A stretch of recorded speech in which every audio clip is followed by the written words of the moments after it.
The island Escapade in the Bermuda Triangle. In the heart of the Bahamas, where the sun blazed like a spotlight on life's quirks and follies, a fishing charter boat named the island Escapade embarked on a voyage that its crew wouldn't soon forget. At its helm stood Captain Max Salty Sanchez, a man whose tanned complexion and perpetually windswept hair made him look like he'd just come off a personal tanning bed. Salty's half-drunken laugh was as booming as the sea's roar, and his charisma could charm a barracuda out of its teeth. The crew, a motley trio of misfits, as eclectic as a salad bar on a beach day. There was Penelope, the self-proclaimed mermaid, who wore a perpetually soaked swimsuit and spoke in cryptic riddles that made even the wisest heads scratch. Sam, the first mate, was a man of few words and fewer facial expressions, who doubled as the boat's mechanic. And then there was Roscoe, a parrot with a vocabulary that would make a sailor blush. "Fuck you, Salty," and "your oddballs," the parrot would commonly screech. One bright morning, as the sea glistened like a disco ball and the pelicans above performed their daily dance routine, the island Escapade set sail with a new batch of tourists. Salty welcomed them with his trademark grin, a hearty half-drunken laugh that made the seagulls join in.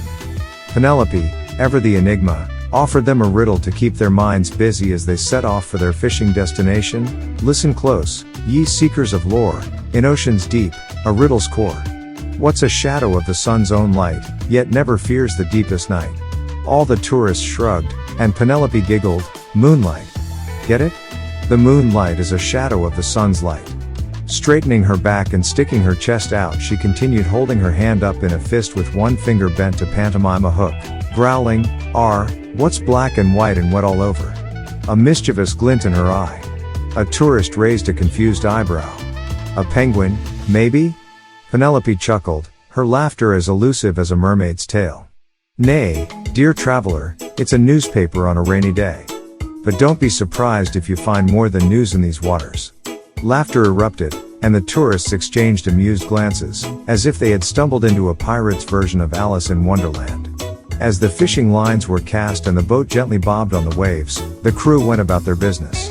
Sam tinkered with the engine, his tools clinking like a musical ensemble. Roscoe perched on the railing, eyeing the tourists with a mix of curiosity and amusement, his colorful language hidden beneath a veil of avian innocence. "You people fishing or catching?" squawked the parrot, one of the patrons casting a disdainful grimace in the bird's direction, to which the bird wittily retorted, "It's a joke, not a dick, don't take it so hard." But as the day wore on, the waters seemed to darken, the sun's rays casting eerie shadows on the deck. The compass spun like a record player on fast forward, and the crew exchanged nervous glances that belied their jovial facade.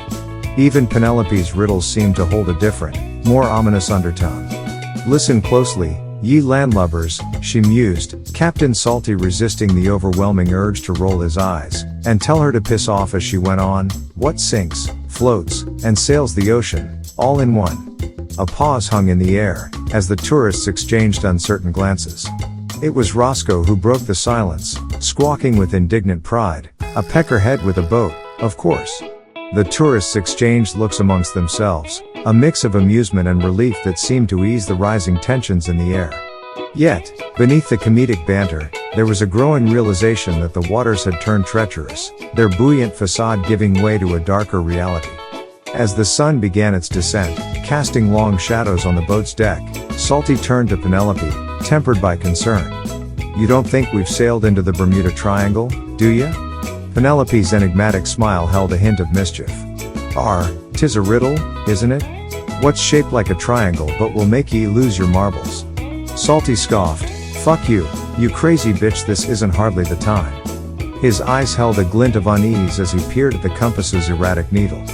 The tourists, sensing the change in atmosphere, exchanged curious glances, their conversations now tinged with a hint of nervousness.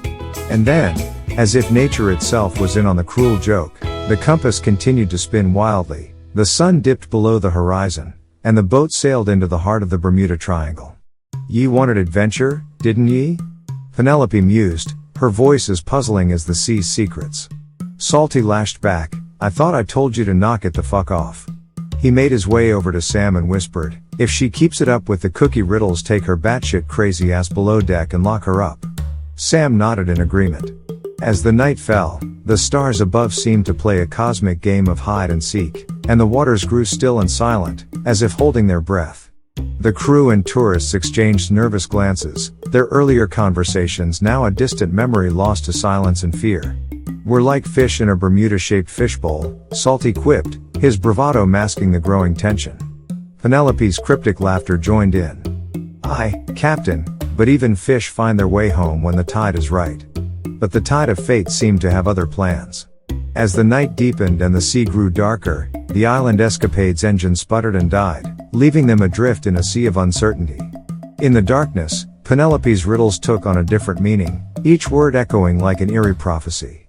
What's a ship that's lost its way, and a crew that's here to stay? Roscoe, the parrot, squawked from his perch, "A pickle, aye, a right pickle." Salty swung at the bird and looked to Sam to take Penelope down below. Sam made his way over to Penelope, placed his arm around her, and guided her down below deck.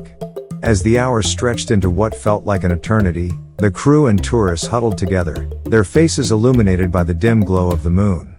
Penelope's laughter was now a thing of the past, and Salty had told her to knock it off with the riddles, but of course, having not listened, now just stood below deck, praying with the other tourists, hoping Sam could fix the boat's mechanical issues. And then, as dawn broke and the sun's rays painted the sea in hues of gold, a miracle emerged on the horizon. A distant ship, its silhouette like a beacon of hope, approached them with the promise of rescue. As the ship drew near, the crew and tourists exchanged grateful smiles, their experience a blend of comedy and adventure that they would remember for a lifetime. And Penelope, with her enigmatic grin, whispered to the sea's gentle waves, "Even in the triangle's grip, a riddle can lead to a treasure of its own." But as the ship got closer, Salty and Sam realized something wasn't quite right. The ship appeared old and outdated by at least a century. Also, the ship was set on a path to crash directly into them. Salty's face contorted with disbelief and alarm. "Brace for impact," he yelled, his voice a mix of urgency and terror. The crew and tourists scrambled, their earlier sense of relief and hope giving way to a renewed sense of danger. Just as the collision seemed inevitable, the old ship vanished into thin air, leaving behind a wake of confusion and shock. The sea seemed to sigh in relief, the waters calmer now that the phantom threat had dissipated. As the island Escapade's crew and tourists exchanged bewildered glances, Salty muttered under his breath, "Did we just see a ghost ship?" Penelope's voice was a whisper on the wind, her cryptic riddles absent in the face of the unexplainable. In the triangle's depths, reality bends and twists, revealing truths that the human mind can't comprehend. Sam, his mechanical skills forgotten in the face of the supernatural, turned to Salty with a furrowed brow. "I don't know what that was, but I don't think it's over." Hours passed as the crew and tourists watched the horizon warily, their sense of adventure now a distant memory. The compass, once their guiding light, had spun itself into a stationary state, not moving in any direction, a haunting reminder of their grim vulnerability. As night fell once again, the moon cast an eerie glow over the waters, and a sense of foreboding settled like a heavy fog.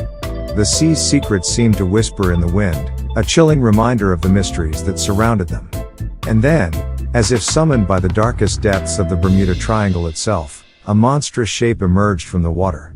The sea churned as if in protest, and the air grew heavy with a presence that defied reason. A collective gasp escaped the crew and tourists as they beheld the unimaginable, a creature that seemed to transcend the boundaries of reality. Its eyes glowed with an ancient malevolence, its tentacles reaching out like serpents poised to strike. Salty's voice trembled, his bravado shattered like glass. "By Neptune's beard, what in the unholy fuck is that?" Penelope's words were a whisper, carrying a weight that transcended mere riddles. In the darkness, ancient terrors awaken, and the sea's nightmares take form. Below the depths you'll see an aquatic monster reborn. As the monstrous entity drew closer, the crew and tourists were paralyzed by fear, their voices silenced by the sheer magnitude of their helplessness. The island Escapade was no match for the eldritch horror that had risen from the depths. Desperation mingled with dread as the creature's tentacles wrapped around the boat, its grip unbreakable. The tourists clung to each other, their faces pale as death, while the crew exchanged a silent acknowledgement of their impending doom. Sam yelled out in terror, "No way, no fucking way, it's goddamn Cthulhu." Salty's presence, once a symbol of his indomitable spirit, now held a note of bitter acceptance. Seems the sea's got its own way of teaching us lessons. As the creature's grip tightened, the island Escapade and its crew were pulled beneath the waves, their final moments a chaotic symphony of terror and despair. The Bermuda Triangle, a realm of puzzles and darkness, claimed them as its own, their fate sealed in the abyss's embrace. And so, in the heart of the Bermuda Triangle, the tale of the island Escapade came to a dark and twisted end, a chilling reminder of the depths of the unknown and the price of seeking answers in the realm of the inexplicable.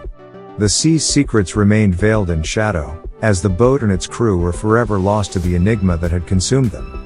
As the water stilled and the moon's glow cast an eerie tranquility over the scene, the Bermuda Triangle held its secrets close, its depths a testament to the fragility of human existence and the darkness that lurked beneath the surface.